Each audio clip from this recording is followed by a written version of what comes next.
Thank you, Deputy Presiding Officer, and I thank the Climate Change Committee for the two documents published on the 7th of December, their latest annual Scottish Progress Report and their first five-yearly review of Scotland's emissions targets set by Parliament in the 2019 Scottish Climate Change Act.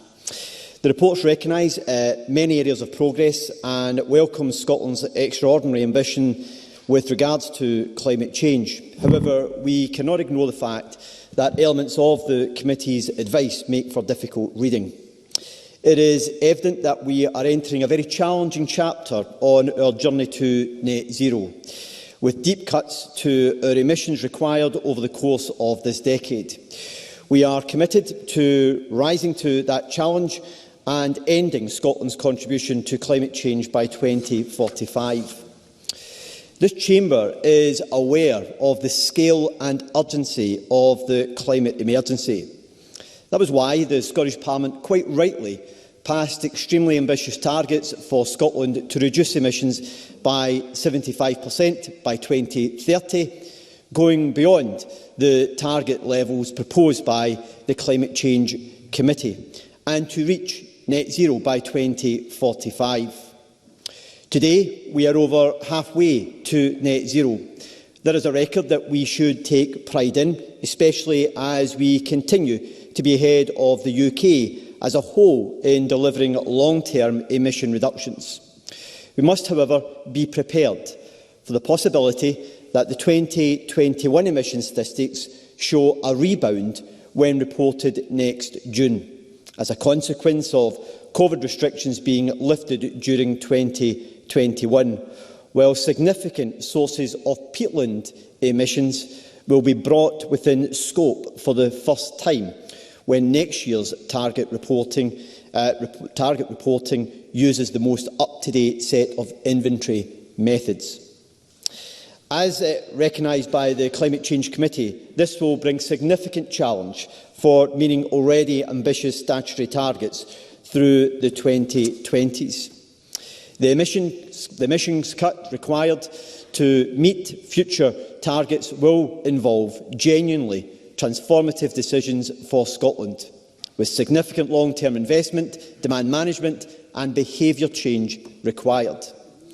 Similar decisions are currently being faced across the world.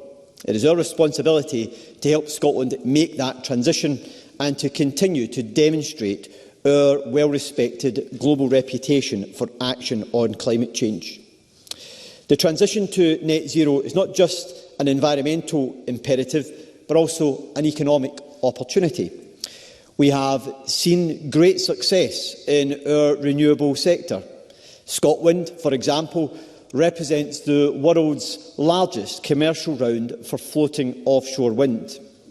And yesterday, we published our final onshore wind policy statement, setting out our ambition to deploy 20 gigawatts of onshore wind by 2030.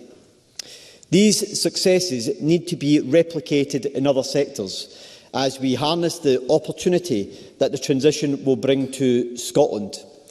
And in January, we will publish our Energy Strategy Just Transition Plan and a renewables sector export plan. Presiding Officer, we agree with the Climate Change Committee that cooperation with the UK Government is key to realising both Scotland's ambitions and the full potential of Scotland's contribution to the UK's own decarbonisation plans.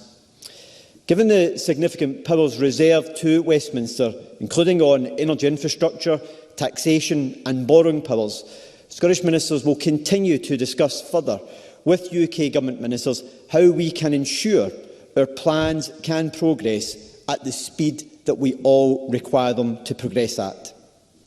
Turning back to the report, the CCC have highlighted areas where we are making significant progress but clearly need to go further, including on buildings, peatland restoration and on transport.